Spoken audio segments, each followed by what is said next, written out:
ये आकाशवाणी पटना है।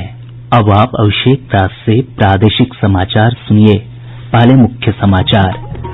प्रदेश में बाढ़ की स्थिति गंभीर। सीतामढ़ी, शिवहर, सुपौल, किशनगंज और दरभंगा समेत 8 जिलों की 3 लाख से अधिक की आबादी प्रभावित।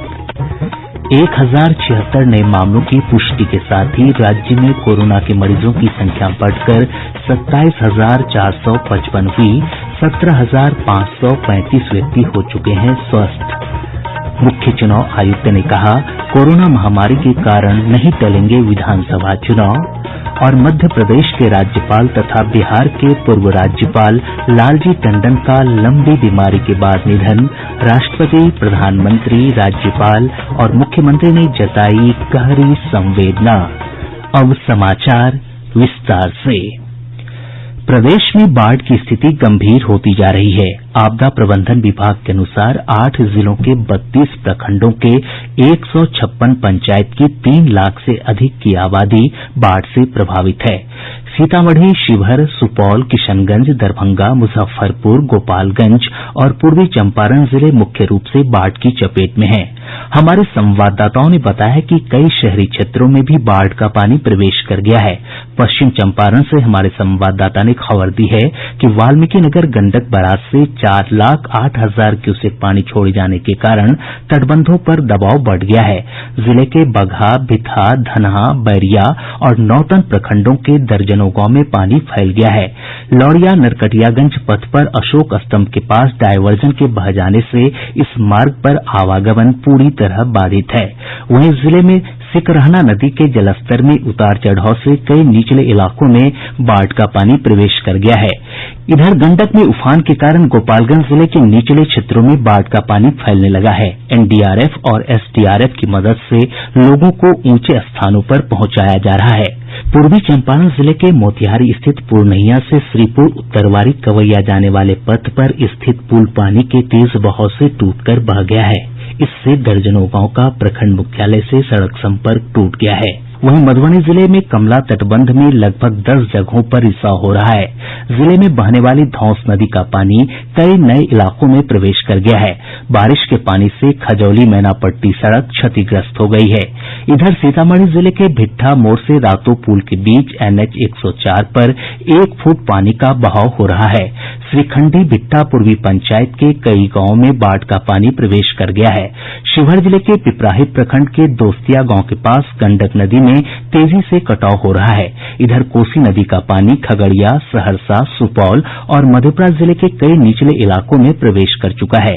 कोसी नदी के जलस्तर में वृद्धि से खगड़िया जिले के ग्रामीण क्षेत्र के बसावटों और सड़कों पर जल जमाव से बाढ़ की स्थिति उत्पन्न हो गई है। सैकड़ों एकड़ खेत में लगी फसल नष्ट हो गई है। इधर सहरसा जिले के नवहट्टा में कोसी नदी के तटबंधों पर पानी का दबाव बना हुआ है। वहीं सुपौल जिले के निर्मली, कुनौली और मरौना प्रखंड के दर्जनों गांव बाढ़ से प्रभावित हुए हैं। इन प्रखंडों में कोसी की सहायक नदियों तिलयुगा, खारो, बिहुल और भूथी बलान का पानी प्रवेश कर गया है। वहीं सदर प्रखंड के बलवा, तिलवा, गोपालपुर, सीरे और घूरन पंचायत बाढ़ की चपेट में आ गए हैं। मधेपुरा के भलुआही के पास राष्ट्रीय उच्च पथ संख्या 106 पर बारिश का पानी बढ़ जाने के कारण आवागमन बाधित हो गया है। दरभंगा जिले के असरहा में सड़क पर बाढ़ का पानी चढ़ने से आवागमन पूरी तरह बाधित है। दूसरी तरफ अररिया जिले में परमान नदी के जलस्तर में बढ़ोतरी से प्रखंड मुख्यालय के कई गांवों में बाढ़ का पानी प्रवेश कर चुका है। वहीं बकरा नदी का पानी पीरगंज पुल, बैरगाछी, पीरा, परड़िया, सतबेर, ठेंगापुर और कहरबारी में प्रवेश कर चुका है। वैशाली जिले में बाया नदी का जलस्तर बढ़ने से पटेढ़ी और बेलस प्रखंड के दर्जनों गांव में बाढ़ का पानी प्रवेश कर गया है। इधर आपदा प्रबंधन विभाग ने बाढ़ की स्थिति को देखते हुए सभी जिलाधिकारियों को अलर्ट किया है। लोगों को ऊंचे स्थानों पर जाने की सलाह दी गई है।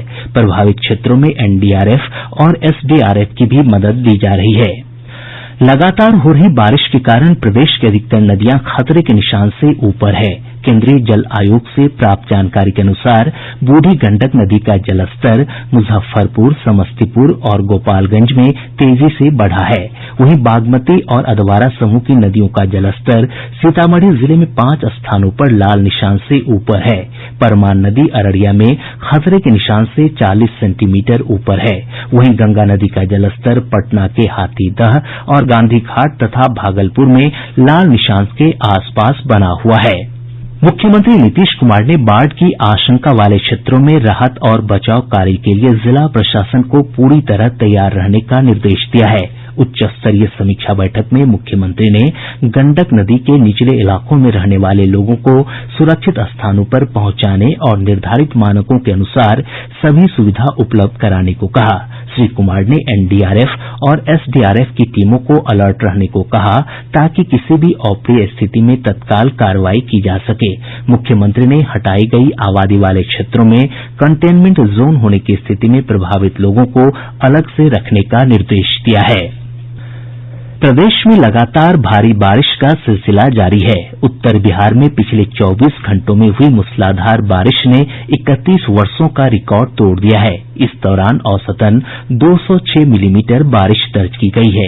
इससे पहले 3 जुलाई 1989 को 202 मिलीमीटर बारिश रिकॉर्ड हुई थी। प्राप्त जानकारी के अनुसार पिछले 24 घंटे में पश्चिम चंपारण जिले के रामनगर में सबसे अधिक 290 मिलीमीटर बारिश दर्ज की गई। वहीं चनपटिया में 250 मिलीमीटर बारिश हुई है। मधुबनी जिले के झंझारपुर और सीतामढ़ी जिले के सुरसंड में 220 मिलीमीटर, जबकि दरभंगा के कमतौल और शिवहर शहर में 210 मिलीमीटर वर्षा रिकॉर्ड की गई।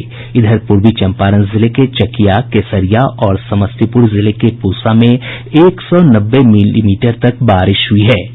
इस बीच मौसम विभाग ने अगले 48 घंटों तक नेपाल के तराई क्षेत्रों और उत्तर बिहार के कई हिस्सों में भारी बारिश को लेकर रेड अलर्ट जारी किया है। विभाग के पूर्वानुमान में कहा गया है कि दरभंगा, मधुबनी, सीतामढ़ी, मुजफ्फरपुर, खगड़िया, पूर्वी चंपारण, शिवहर, समस्तीपुर और बेगूसराय जिले सबसे अधिक प्रभावित होंगे। इस दौरान वज्रपात की भी आशंका जताई गई है। विभाग ने दक्षिण बिहार के कई हिस्सों में भी भारी बारिश को लेकर चेतावनी जारी की है। प्रदेश में बारिश के दौरान बिजली गिरने की घटना में कम से कम 8 लोगों की मौत हो गई। सारण में 3, जमुई और बांका में 2 तथा नवादा में 1 व्यक्ति की मौत की खबर है। इधर डूबने की अलग अलग घटनाओं में 3 लड़कियों समेत 11 की मौत हो गई है। पूर्वी चंपारण में 4, शिवहर में 3, मुजफ्फरपुर में 2 तथा पश्चिम चंपारण और दरभंगा में 1-1 व्यक्ति की मौत हुई है। प्रादेशिक समाचार आप आकाशवाणी पटना से सुन रहे हैं। स्वास्थ्य और परिवार कल्याण मंत्रालय में संयुक्त सचिव लव अग्रवाल के नेतृत्व में 3 सदस्यीय केंद्रीय टीम ने बिहार सरकार से कहा है कि वह कोविड क्षेत्रों में कड़े प्रतिबंध लागू करे और कोरोना वायरस का फैलाव रोकने के लिए लोगों की आवाजाही को सीमित करे। पटना और गया में कोविड नियंत्रण केंद्रों का दौरा करने के बाद श्री अग्रवाल ने राज्य के अधिकारियों से यह भी कहा कि वे कोविड-19 की चेन तोड़ने के लिए संक्रमित व्यक्ति के संपर्कों का पता लगाने के लिए कार्यनीति तैयार करें। केंद्रीय टीम ने राज्य सरकार को सलाह दी कि वह नियमित अंतराल के बाद घर घर जाकर जांच करने का काम जारी रखे और इस काम में अधिक स्वास्थ्य कर्मियों को लगाया जाए। उन्होंने कहा कि दिल्ली में महामारी के नियंत्रण के लिए जो काम किया गया है उस संबंध में बिहार के चिकित्सकों और स्वास्थ्य कर्मियों के लिए एम्स के द्वारा जल्द ही प्रशिक्षण की व्यवस्था की जाएगी। प्रदेश में 1076 नये मामलों की पुष्टि के साथ ही कोविड-19 के मरीजों की संख्या बढ़कर 27,455 हो गई है। अब तक सबसे अधिक 3,894 मामले पटना जिले से सामने आये हैं। वहीं भागलपुर से 1,699, मुजफ्फरपुर से 1,156 और सीवान से 1,107 लोगों में संक्रमण की पुष्टि हुई है। पिछले 24 घंटों के दौरान 938 व्यक्ति स्वस्थ हुए हैं। इसके साथ ही स्वस्थ होने वालों की कुल संख्या 17,535 हो गई है। स्वस्थ होने की दर मामूली सुधार के साथ 64% हो गई है। इधर इस महामारी से राज्य में मरने वालों की संख्या बढ़कर 217 हो गई है। स्वास्थ्य मंत्रालय से मिली ताजा जानकारी के अनुसार देश में कोरोना संक्रमितों की संख्या 11,55,191 है। वहीं देश भर में अब तक 7,24,578 रोगी ठीक हुए हैं। मृतकों की कुल संख्या 28,084 हो गई है। कोरोना संक्रमण से आरा के चिकित्सक डॉक्टर कल्याण कुमार की मौत हो गई है। संक्रमण के कारण राज्य में अब तक 3 चिकित्सकों की मौत हो चुकी है। सारण जिले के civil surgeon doctor Madheshwar Jha और सदर अस्पताल के उपाधीक्षक डॉक्टर राम इकबाल प्रसाद कोरोना संक्रमित पाये गये हैं। प्रदेश में कोरोना संक्रमित मरीजों को होम क्वारंटीन के दौरान दवा किट उपलब्ध कराया जायेगा। स्वास्थ्य विभाग के प्रधान सचिव उदय सिंह कुमावत ने सभी जिलों के जिलाधिकारी और सिविल सर्जन को इसके निर्देश दिये हैं। उप मुख्यमंत्री सुशील कुमार मोदी ने कहा है कि कोरोना संक्रमण की रोकथाम के लिए अब राज्य सरकार 660 करोड़ रुपए और खर्च कर सकेगी। एक ट्वीट में श्री मोदी ने कहा कि केंद्र सरकार ने आपदा राहत कोष से व्यय की सीमा बढ़ाकर 35% कर दी है। उन्होंने बताया कि केंद्र ने राहत कोष में अपने हिस्से के 708 करोड़ रुपए भी जारी किए हैं। राज्य सरकार ने पटना के 18 निजी अस्पतालों को कोविड-19 के उपचार की अनुमति दे दी है। इस संबंध में सिविल सर्जन ने आदेश निर्गत कर दिया है। सूचीबद्ध अस्पतालों में 20 से 25% बेड कोरोना मरीजों के लिए आरक्षित किए गए हैं। कोरोना के बढ़ते मामलों के मद्देनजर प्रदेश की सभी निचली अदालतें 27 जुलाई तक बंद रहेंगी। पटना उच्च न्यायालय ने अपने आदेश में कहा है कि इन अदालतों में केवल रिमांड और रिलीज से जुड़े मामलों का ऑनलाइन निपटारा किया जायेगा। मुख्य चुनाव आयुक्त सुनील अरोड़ा ने कहा है कि कोरोना संकट के चलते देश भर में विधानसभा चुनाव और उपचुनाव नहीं टलेंगे। श्री अरोड़ा ने भोपाल में एक कार्यक्रम के दौरान कहा कि स्थिति बिगड़ने पर संबंधित 1 या 2 सीट को लेकर कोई फैसला किया जा सकता है, पर चुनाव आगे नहीं बढ़ेंगे। मध्य प्रदेश के राज्यपाल और बिहार के पूर्व राज्यपाल लालजी टंडन का आज निधन हो गया। वे लगभग 85 वर्ष के थे और लंबे समय से बीमार चल रहे थे। लालजी टंडन 21 अगस्त 2018 से 19 जुलाई 2019 तक बिहार के राज्यपाल रह चुके थे। उनके निधन पर राष्ट्रपति रामनाथ कोविंद, प्रधानमंत्री नरेंद्र मोदी, प्रदेश के राज्यपाल फागू चौहान, मुख्यमंत्री नीतीश कुमार, विधानसभा अध्यक्ष विजय कुमार चौधरी, उप मुख्यमंत्री सुशील कुमार मोदी और नेता प्रतिपक्ष तेजस्वी प्रसाद यादव समेत कई गणमान्य लोगों ने गहरी संवेदना जताई है। विक्रमगंज के पूर्व सांसद राम अवधेश सिंह का देर शाम निधन हो गया। उनके निधन पर राज्यपाल फागू चौहान, मुख्यमंत्री नीतीश कुमार और उप मुख्यमंत्री सुशील कुमार मोदी सहित राजनीतिक जगत से जुड़े लोगों ने गहरी संवेदना जताई है। प्रदेश में सड़क दुर्घटना में घायल लोगों को अस्पताल पहुंचाने वाले अनजान व्यक्ति से इलाज के पैसे नहीं मांगे जाएंगे। परिवहन सचिव संजय कुमार अग्रवाल ने इस संबंध में सभी जिलाधिकारियों को निर्देश जारी किए हैं। श्री अग्रवाल ने बताया कि इस निर्देश का पालन नहीं होने की शिकायत आने पर अस्पताल के खिलाफ कार्रवाई की जाएगी। अब पटना से प्रकाशित प्रमुख समाचार पत्रों की सुर्खियां। आज के सभी समाचार पत्रों ने अलग अलग खबरों को प्रमुखता से प्रकाशित किया है। हिन्दुस्तान की सुर्खी है बिहार भारी बारिश से बेहाल। प्रभात खबर ने मुख्यमंत्री नीतीश कुमार के हवाले से लिखा है बाढ़ से रहें अलर्ट, लोगों को तुरंत बाहर निकालें। दैनिक जागरण ने ऑस्ट्रेलिया में होने वाले T20 विश्व कप के स्थगित होने की खबर को प्रमुखता से प्रकाशित किया है।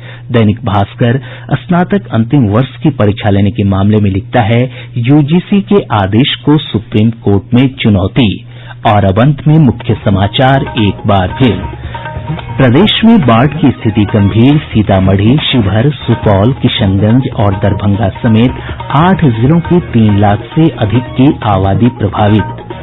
1076 नये मामलों की पुष्टि के साथ ही राज्य में कोरोना के मरीजों की संख्या बढ़कर 27,455 हुई। 17,535 व्यक्ति हो चुके हैं स्वस्थ।